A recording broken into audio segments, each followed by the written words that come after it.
আল্লাহর রাসূল যখন মক্কা থেকে হিজরত করে মদিনাতে গেলেন, আল্লামা জালালউদ্দিন সুয়ুতী রাহমাতুল্লাহ আলাইহি লেখেন, মদিনায় যাওয়ার 5 থেকে 6 বছর পরে আল্লাহর রাসূল যখন মদিনায় গিয়ে শাসন কার্য শুরু করে দিলেন, নববী সমাজ যখন কায়েম করলেন, এই মদিনাতুল মুনাওয়ারাতে ডাকাতেরা চিরদিনের জন্য ডাকাতি বন্ধ করে দিল, ধর্ষকেরা যখন ধর্ষণ বন্ধ করে দিল, ইতালি থেকে ডাক্তার আসার পরে একটা রোগী খুঁজে পায় না, এইরকম একটা উদীয়মান সুন্দর রাষ্ট্র সেই মদিনাতুল মুনাওয়ারা। এই মদিনাতুল মুনাওয়ারার এই সুখ শান্তি দেখে মদিনাতুল মুনাওয়ারার অনেক ইহুদিরা সেটা সহ্য করতে পারলো না। এই ইহুদি দলের ভিতরে একজন নেতা, যার নাম হচ্ছে হোয়াই ইবনুল আখতাব আল কারজি। এই হোয়াই ইবনুল আখতাব আল কারজি 50-60 জনের একটা টিম করলো, আর তারা চিন্তা করলে এখন যদি আল্লাহর রাসূলকে না থামানো যায়, যেইভাবে তাদের দিনাতিপাত চলতেছে, অতি শীঘ্র সারা বিশ্ব তারা দখল করে নেবে। এই চিন্তা চেতনা নিয়ে হোয়াই ইবনুল আখতাব আল কারজি 50 কিংবা 60 জনের একটা দলের টিম নিয়ে চলে গেল মক্কাতুল মুকাররমায়। মক্কাতুল মুকাররমায় যাওয়ার পরে তাদেরকে ডেকে বলতেছে, ও আবু সুফিয়ান, তুমি তো বর্তমান নেতা, তোমাদের আরেক নেতা আবু জাহেলকে বদরের যুদ্ধে মেরে ফেলা হয়েছে, এই আব্দুল্লাহর বেটা মুহাম্মদ তোমাদের মক্কা থেকে বিতাড়িত একজন ব্যক্তিত্ব। মদিনাতুল মুনাওয়ারায় যাওয়ার পরে যেই কার্যক্রম শুরু করেছে, এই কার্যক্রম চলতে থাকলে অতি শীঘ্রই আমরা মদিনাতুল মুনাওয়ারা থেকে বিতাড়িত হয়ে যাব। আর যখন ওখান থেকে বিতাড়িত হব, মানুষ যেইভাবে হাতে হাতে থেকে কালিমা পড়ে মুসলমান হচ্ছে, বিভিন্ন রাষ্ট্রের নেতারা এসে তারা মুসলমান হয়ে যাচ্ছে, তাদের ক্ষমতা এত ভারী হবে, এক সময় মক্কা এসে তোমাদেরকে তাড়িয়ে মক্কাটাও দখল করে নেবে। হোয়াই ইবনুল আখতাব আল কারজি কতজন লোক? 50 কিংবা 60 জন লোক। এই লোকদেরকে নিয়ে যখন মক্কাতুল মুকাররমায় গেল, আবু সুফিয়ানকে ডেকে বলতেছে, এই মুহূর্তে যদি তোমাদের সেই বিতাড়িত ব্যক্তি মুহাম্মদকে না আটকাতে পারো, তাহলে অতি শীঘ্রই একটা বিপর্যয় হয়ে যাবে। এখন আবু সুফিয়ান বলে, আমরা কি করতে পারি? সম্মানিত মুসলমানেরা, হোয়াই ইবনুল আখতাব বলল, যেভাবে হোক আমরা যৌথ শক্তি মিলে আব্দুল্লাহর বেটা মুহাম্মদকে থামিয়ে দিব। এই চিন্তা করে তারা যখন সলা পরামর্শ করলো, এইবার আবু সুফিয়ান ডেকে বলল, তাহলে কি করা যায়?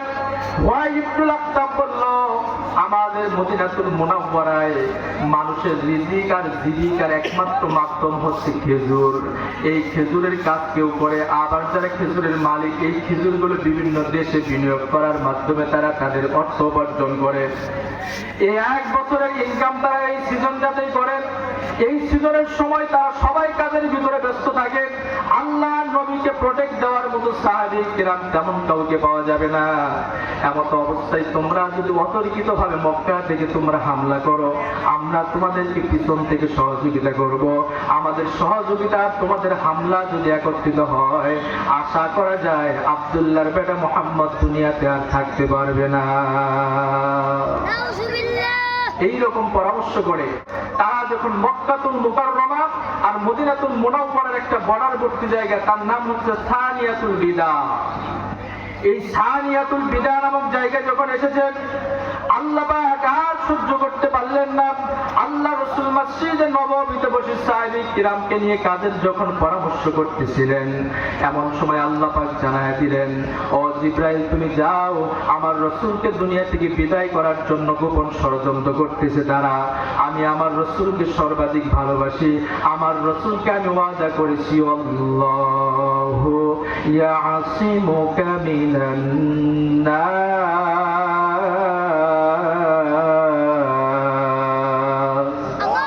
আমি আমার রাসূলকে ওয়াদা করেছি সমস্ত শত্রুতা থেকে, সমস্ত অহংকারের অহংকার থেকে, সমস্ত জুলুমবাজদের জুলুম থেকে, সমস্ত মানুষের অপ্রীতিকর ঘটনা এবং কাজ থেকে আমি আমার রাসূলকে হেফাজত করব।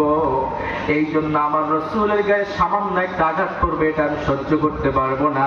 এই হোয়াই ইবনুল আখতাব আল কারজি আর আবু সুফিয়ানরা যেই পরামর্শ করেছে, এই পরামর্শ জলদি করে আমার রাসূলকে জানায়া দাও। জিবরাইল আলাইহিস সালাতু ওয়াস সালাম আসলেন। আসার পরে দেখতেছে আল্লাহর রাসূল সেই মসজিদে নববী তিনার সেই মিহরাবের জায়গায়, মিম্বারের জায়গায় বসে সাহাবী কিরামকে কথা বলতেছে। এমন সময় জিবরাইল আলাইহিস সালাম এসে বলে, ইয়া রাসূলুল্লাহ, ইয়া হাবিবাল্লাহ, আপনাকে দুনিয়া থেকে বিদায় করার জন্য, দুনিয়া থেকে শেষ করার জন্য ষড়যন্ত্র চলতেছে। আল্লাহ বিষয়টা পছন্দ করে নাই, সুতরাং ওয়াই ইবনুল আখতাব আল কারজির বিরুদ্ধে আপনি যুদ্ধ ঘোষণা করে দেন।